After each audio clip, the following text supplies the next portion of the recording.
Hello, and welcome to Curly Conversations episode 2. I'm Melody. It's three. Oh my god, it's 3? We're already on episode 3. Perfect. Episode 3. I'm Melody. And I'm Laura. So before we begin, let's talk about what we think romanticizing our lives means for each of us. So you start. Okay, so to me, romanticizing your life is kind of taking the things that you wouldn't romanticize, like usually if it wasn't for you to be in this kind of setting, and to try to see the positive side of it, the beauty in it. Like, let's say you do the same things every single day, like you go to the same coffee shop, and to you it might feel like a tradition and something just an ordinary day, and then you take those things and you try to see the beautiful things that are happening while you're going to the coffee shop, or actually like taking your coffee and being like, ooh, today it tastes like sunshine or something like that, and doing that, but also at the same time, and even with the things that you wouldn't think of romanticizing, like failures and something doesn't work and something doesn't go as planned, which sometimes like drives me crazy, and I'm like, oh, nothing goes as planned. And then also with the things of like trying to kind of specifically find the things that you want your day to be full of, like the things that you want to concentrate on versus the things that are like happening throughout your life every single day. Like it's a little abstract, but then I'll provide examples and it'll make more sense. What about you? Okay. So for me, when I think about romanticizing my life, for me, it's about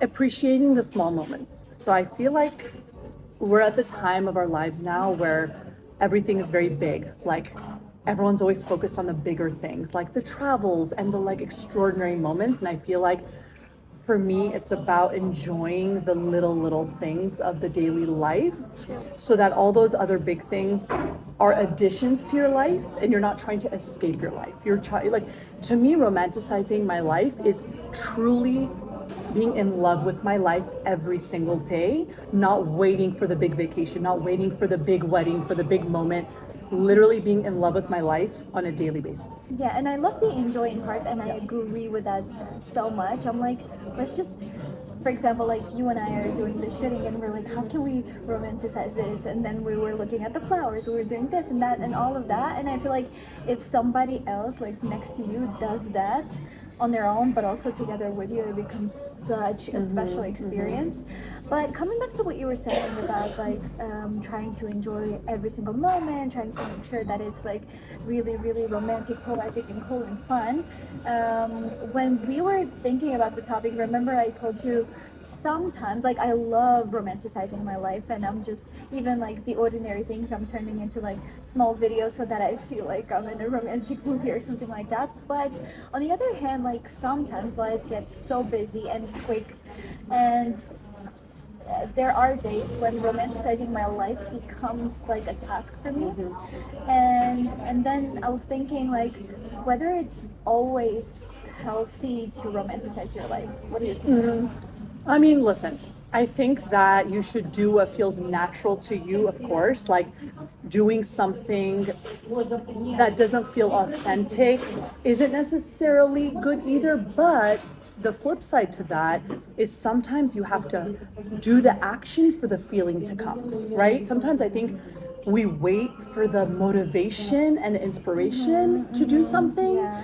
but I think there's also something to be said about leading with the action and then allowing to feeling to come. So I'm a little torn about that. Listen, I'm not saying that every moment of life has to be this extraordinary musical movie where you have a music playing as you're skipping around town. Of course not. That's not life. I wish though. Right, but I think that if you make it a point to have gratitude and to look at the world with a romantic lens, I think that more of your experiences could turn out that way, as opposed to if you have a lens of like, well, that's just dumb, or like, life's not romantic, or like, things don't go my way. Well, if you continue to speak like that, that's exactly what life is going to show to you. So I think that, like, I think it's a healthy balance, like everything in life. Yeah, Yeah. what do you think? Yeah, that's true. I agree with those points, but I also know that sometimes, like, there have been days when, like, nothing, literally nothing goes as planned, and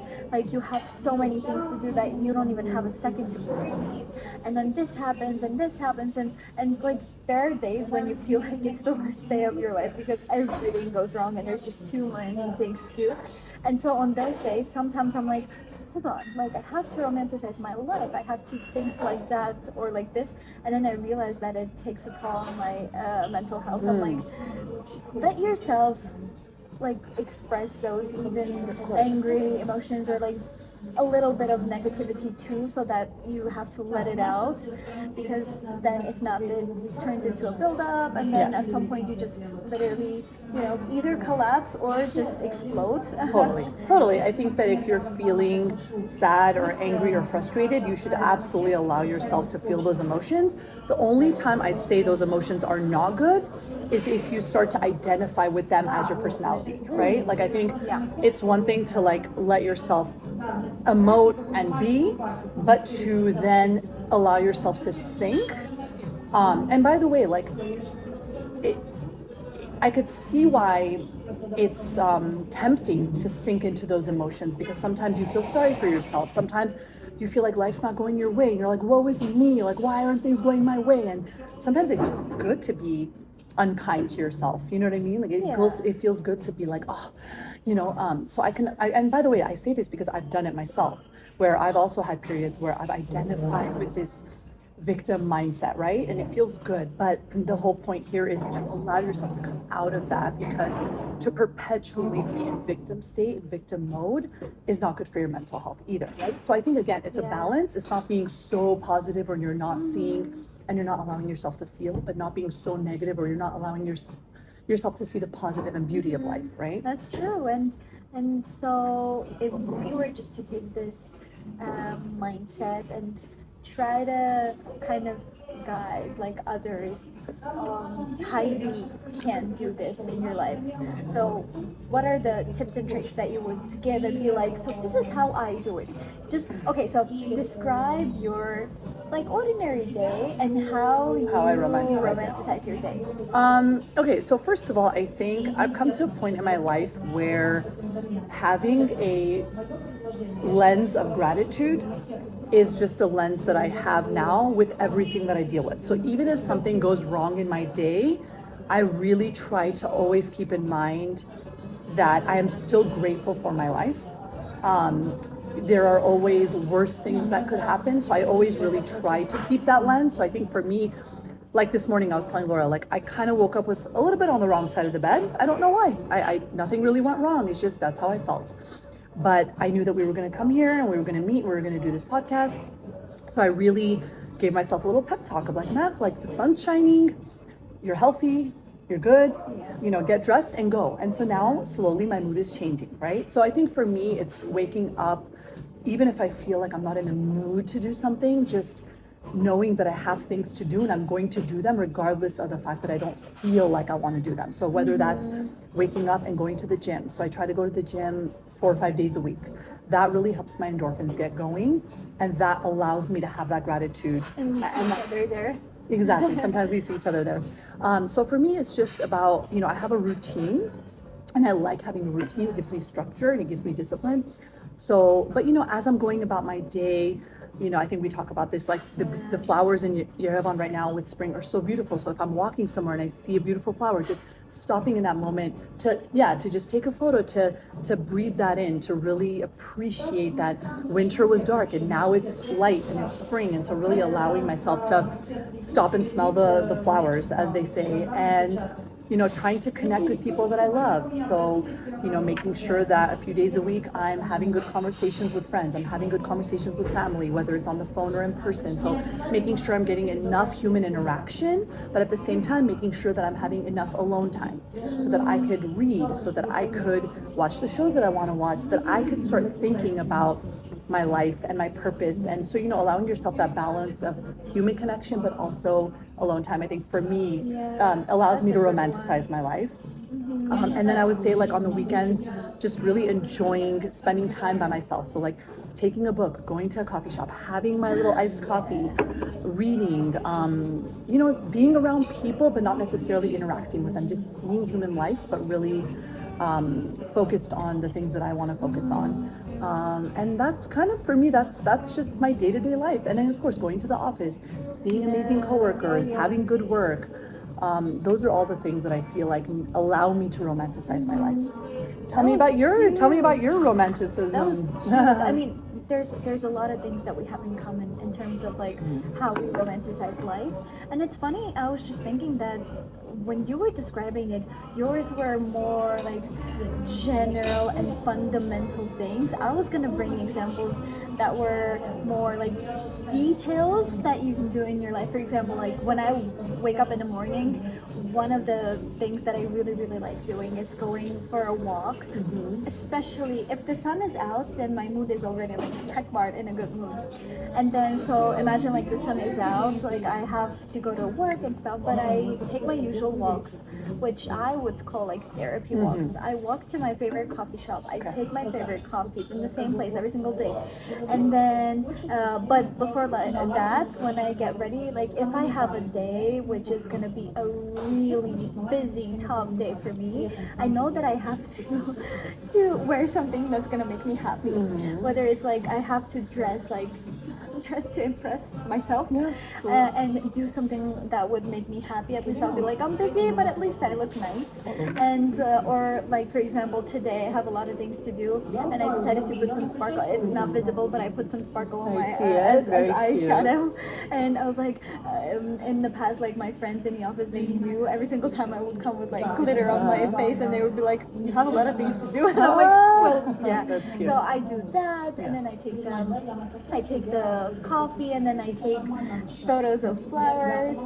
And it's funny because next to the coffee shop that I really, really like, there's a flower shop, and almost every single day they're changing the flowers just because people are buying the flowers. And today, like, I took a picture of sunflowers, and it was so cute, and it just put me into such a good mood. Let me show you, and you guys, if you're following me, you'll see it on my story, because I'm like, this is so cute. And it looked like sunshine, and I was like, this is phenomenal. I have to take pictures of that.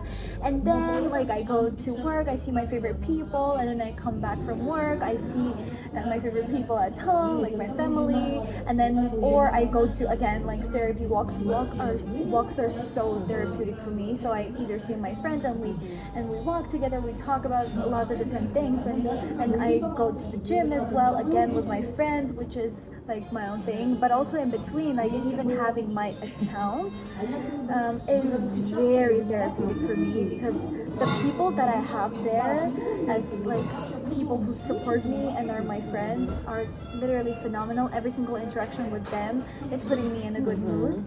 Doing that, and even like creating content for my account is such a phenomenal thing for me, because like I get so much like pleasure and creativity boost and all of that. But also at the same time, even like taking the most ordinary day of my life and turning it into a video, even if it's just for myself, that is for me also romanticizing life. If I like film my own life, an ordinary day, and then put some music on it and feel like a movie character and being like, oh, I'm the lead character, it's so fun, it's so good, something good is gonna happen. And all of those things, like I work on myself, and I try to always like romanticize the things. Even if I fail something, I'm like, maybe this is my movie moment, when I fail like 100 times and then something good happens. Remember like the other day, so I was telling Navi that I failed my driver's license exam for the 3rd time. And I was thinking like, maybe this is like my TED Talk moment, when I'm like, and so I failed it the 1st time, I failed it the 2nd time, and now the 3rd time, and I'm like, is this the moment where I'm gonna like fly and romanticize? So it was hard for me, because I was literally depressed about that thing, because I was like, every single time I try so hard and it doesn't happen. But I was like, maybe I should romanticize this too. And so I'm still in the process of doing that. I'm not fully over. But yeah. Yeah, I think, okay, so two things I'm going to say to that. One is we can't deny that the hardest times of our lives are the moments that we learn the most. So I think you're right to romanticize those moments as well. Maybe not romanticize, but maybe just embrace, right? Yeah. You don't have to romanticize it, but I think to embrace whatever is on your journey is important, because I think, again, if we all look back on our lives of like, when have we grown the most? It hasn't been from the happy times, right? It's been from the challenges. 100%. So there's that. But another thing I was going to say, which reminded me of, as I've gotten older, another part of me romanticizing my life is giving back to others. So not only thinking about myself, but also thinking about, okay, today, how can I make someone else's life better? So whether that's if I know a friend is going through something, if I know a family member is going through something, even if it's like that picture that I took of the rose, sending it to them and saying like, hey, like I saw this beautiful flower, thought of you. Like I really take a moment every single day to think about, okay, like I have a friend right now that's going through chemo, like how can I make her happy? How can I like send her a little bit of joy from afar? Like I can't see her, but like how can I make her feel loved? So I think it's also important in this day and age where everything is about me, and everything's about main character energy. I think it's also important. And why I say it's important is because as human beings, we're not meant to only be thinking about ourselves, right? We're not meant to only be in ego mode. We're also meant to be sharing. And I think in this day and age, it's easy to get caught up in like, you know, we all do it. We all have our content we have to do. We have to all our moods to deal with. But it's also really nice to like, okay, what's one thing I can do today to make someone else's life better? And by the way, it's not this checklist that I have. It's more of just this.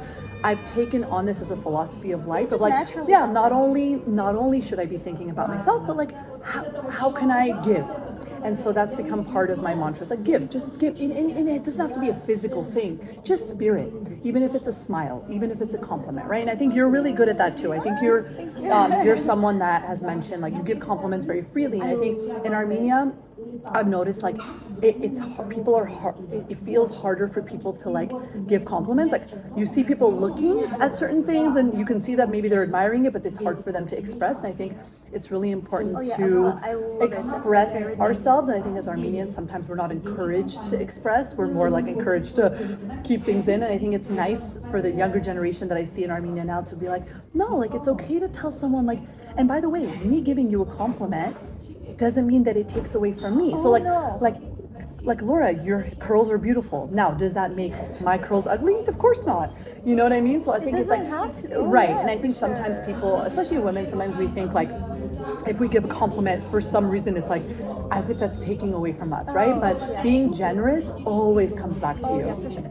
For sure. And also like every single time like I've been told that I'm giving compliments a lot, and so I'm like, I hope you know that I mean it, because if I don't mean it, I wouldn't voice it naturally. So it's not like every single day like I'm looking at you and I'm like, she doesn't look great, but I'm like, oh man, you look amazing. No, I never do that. So if I voice something, it means that I like it a lot, and I feel like it looks amazing on you, like the eyeshadow that you have right now. I've been looking at it from the very first moment, but I forgot to tell you that I love it, like the pinkish vibe. I love it so much. Thank you. Anyway, so this is the thing that I'm talking about, and just the fact that somebody smiles because of what you said or what you did is the best thing. Okay, so do you think being someone who romanticizes life is something that comes naturally? Is it like a nurture or a nature? Is it something that you're born with, or is it something that you've seen around you? Like, for example, how are you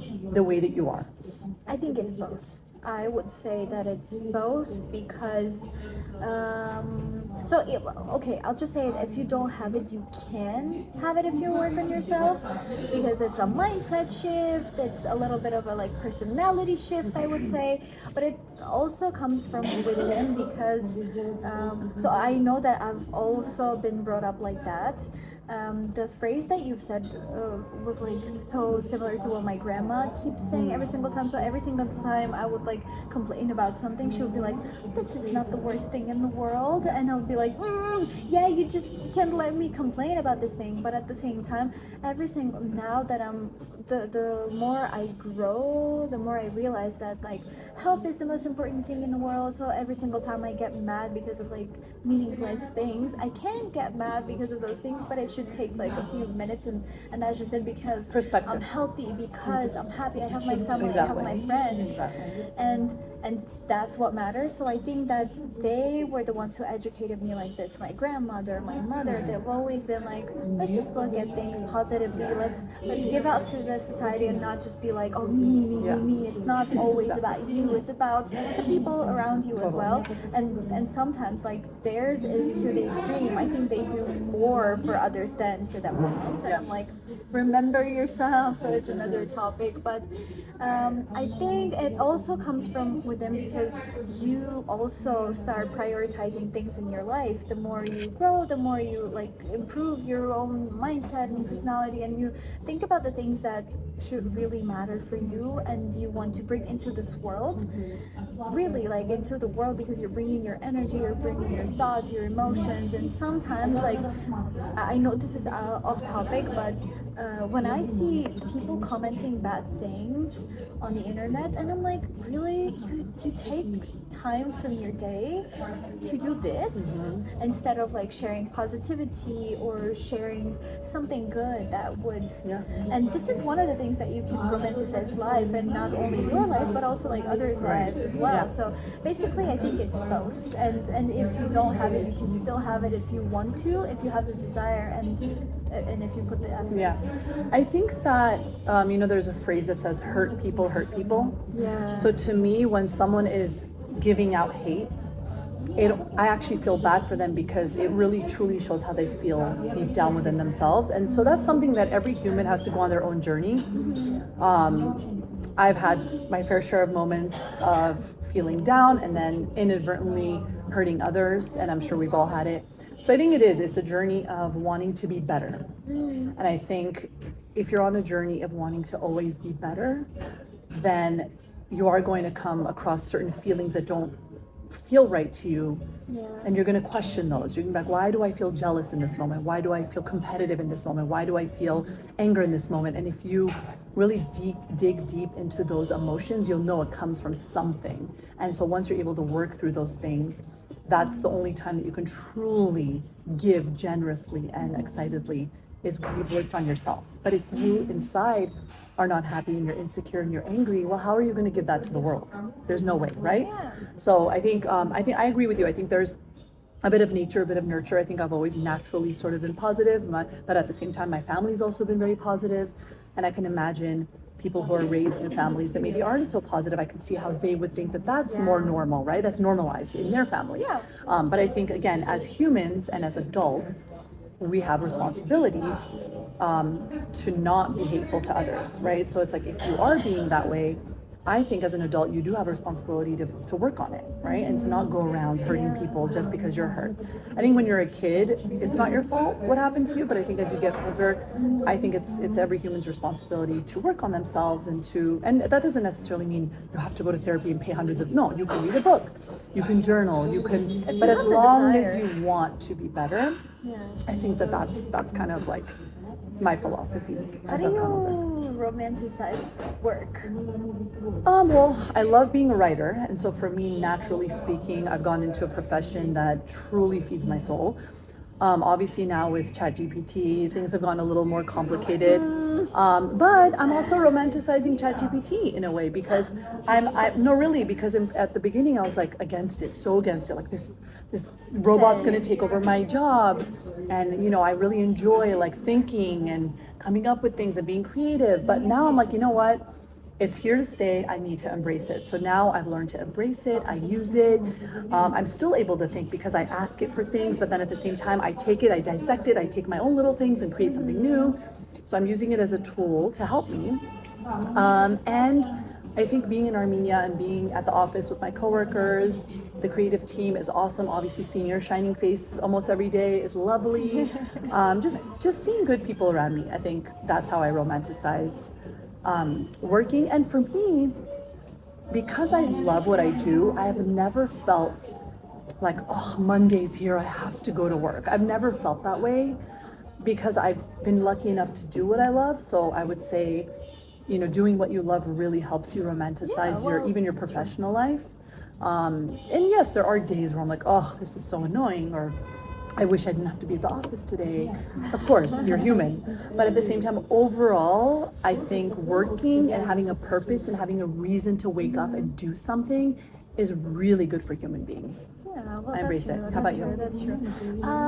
So I sometimes have days when I'm like, "Ugh, it's Monday," because like I feel like for me the work is so fast paced sometimes that even if I adore my job, but still there are days when I'm like, "Ugh, I have so many things to do and I don't know where to start," and I feel like I won't even have a second. So I just start with the tasks that I love more than I do with the others.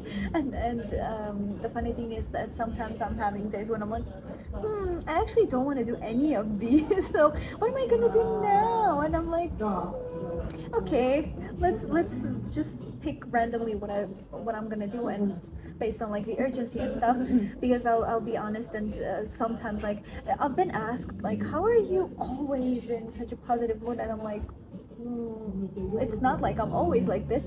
And so people have always also been like, how do you always have the energy? And I'm like, I don't. I don't. And sometimes when I don't have the energy, I'm making silly jokes. It feels like I'm energetic. The other day, like I was telling my friend Bart, I was telling like, you won't believe it, but right now I'm feeling so bad. Like literally, like physically, I'm so exhausted and stuff. Like I had a stomach ache and something like that. And she was like, yeah, I won't believe it, because I was making silly jokes. I was like impersonating people and stuff like that. So I'm trying to kind of like avoid that, because I also don't like myself when I'm not in the mood. I'm like, I don't like this type of Lora. And that's that. But I also try to make sure that I have the things that make working cozier and more fun. Like sometimes it's the co-workers that I have. Like if I have my team, I'm like, can we just like have a conversation for 10 minutes and then we'll just focus on work? That, or just like again the coffee, or sometimes it's like, should we just eat this candy, or should we just do some snack time, or go to the balcony? We have a beautiful balcony with a view, and I'm like, let's just go and get some sunshine and then come back and do this. Or like listening to music, or even staying home and just being in bed and working like that. And so like changing the locations works a lot for me. And also that's the reason why I love doing lots of different things at the same time. Well, sometimes it drives you crazy, but at the same time, like if you don't want to do this, you do that. If you don't want to do this, you can do something else. Like I have like in my tasks, there's a lot of diversity. Like let's say I have to edit a video. If I don't want to do this, I can write a text. If I don't want to do this, I can do some organizational things and all of that. So I'm trying to diversify it and be like, hey, you don't want to do this, let's just do this. But sometimes again, like you also have to, there's things it's work after all, so you have to do some things that you don't really want to do. But also like romanticizing, even like taking a picture that you're working feels like a Pinterest aesthetic, and you're like, ooh, I'm romanticizing my busy life. You gotta do what you gotta do. And also, actually I also think there's something else that works for me is watching movies that are inspiring you to be that busy person. I don't know if you've seen it, I love Legally Blonde. Every single time when I'm not motivated to like study or work, I just put it on. And there's also this song that comes out when she's on a treadmill and she's also studying. I'm like, that's the moment where I'm just Okay. motivating myself. There's lots of like movies like that Okay. motivate you to Interesting. romanticize your work life or study life or whatever. Interesting. Okay, so like to wrap up this convo, let's kind of give our like final sort of thoughts on romanticism, what we would want people to take away kind of from what And I we also have a question. Go ahead. So this is more of a fun question, and then we can end Yeah. on a like deeper note. Okay. You know, if you were to romanticize your life right now, and let's say they're creating a music video, what would be the song that you would use as the background to your life? Ah. Okay, well, I do have a theme song for my life. I do. It is My Way. I did it my way. I just feel. I thought you were gonna think about it, then I was gonna. I've always had that in my back pocket. I just feel like it's Frank Sinatra. I just feel like if I look back on my life, I've always done things my way. I just have, and I've always honored my soul. I've been lucky enough to be able to honor my soul, and I think that's why I've been able to romanticize my life. And I think what I would say, kind of as like my final message after, and then you can kind of give yours, is like, Yeah. do Let me things try to your find way. mine. Like, I think the best way to naturally romanticize your life is to be in love with your life, and the best way to be in love with your life is to authentically be in love with your life, and that means whatever your soul craves, to be able to do that. Of course, it's important to, I guess, listen to people, but to me, I've always listened to myself first. And I think it's important to be able to honor your soul in order to like authentically be in love with your life. So that would be like my final message. I love it. How about you? What's your song and what's your Mine final is, message? Like the other extreme, because I was thinking like, especially the Legally Blonde soundtrack. It's called, so the song is called Watch Me Shine. And in terms of vibes, it's like the song Unwritten. I'm sure you know. So it's like that, and it says like, not gonna get up until it was mine. So it's really really cool and motivating. Okay. I'll put it for Okay. you after this Okay. video. And so now today I'm feeling like that. And so What's the message of it? Just Watch Me Shine, Watch Me that's how Shine. it's Okay. called. And so like working and doing everything I can okay. to shine. Got it, So now in this period of my life, I'm really all about improving myself in all the possible ways and trying to become the person I always want to be. And so, yeah, especially when it comes to my professional life. So I'm working on myself a lot, and for me, that would be the message of being like, not gonna give up, and until it's mine, just like it Yes. says, and Okay. doing everything I can to be the person I want to be. Love it. Yeah, that would be the soundtrack. Yours is like a little peaceful and everything, just like you. I'm and mine is I'm also older than you. You know, I think I don't know if I've said this on the podcast, but Lora reminds me a lot of me in my 20s. I'm now in my early 40s, so obviously every decade brings with it like new lessons and new things, and you're still in that place where you're still building your life, building your career, building who you are. And I mean, you're going to look back when you're in your 40s and your 20s, and you're going to be a different version of yourself, you know, because you grow and you change and you learn and you know, life does its thing. And I think it's important in every decade to romanticize your life. And I think, again, that comes from truly loving the person that you are. Yeah, for sure, 100%. Not in And a cocky way, in like no. in like a very knowing, Healthy deep, way. healthy way. And also, I think the fact that you're grateful to be alive, and not to say this in a cliche way and not to be like too generic about it, but really being grateful that you're there, that the people that you love, I'm just gonna put it that way, whether it's like your family members, whether it's your coworkers, your friends, whoever it is, just knowing that you are healthy and happy, and knowing that they're healthy and happy is more than enough to romanticize life. Absolutely. Because every single time, like, and again, like coming back to what you were asking me about, I know this because my grandma comes every single day to our house, and she's like, you know, every single time I wake up and I open my eyes and I'm like, thank Thank you God for, because I woke up, because I'm healthy, because no bad news, Yeah. and you know, because everything is, knock on wood, good. So again, like it starts with gratefulness and being like, okay, so what can I find today to be happy about and to be grateful about? And, Totally. and this is an ongoing thing. And again, like I keep saying this, I don't do this every day. I try to do this every day, and being like overall romanticizing the whole day. I try to be positive every single day and find something good to be happy about and to be really grateful for. But this is an ongoing practice, and you can improve. Life is an ongoing practice. Thank you. And now the song is stuck in my head. Not gonna give up until anyone.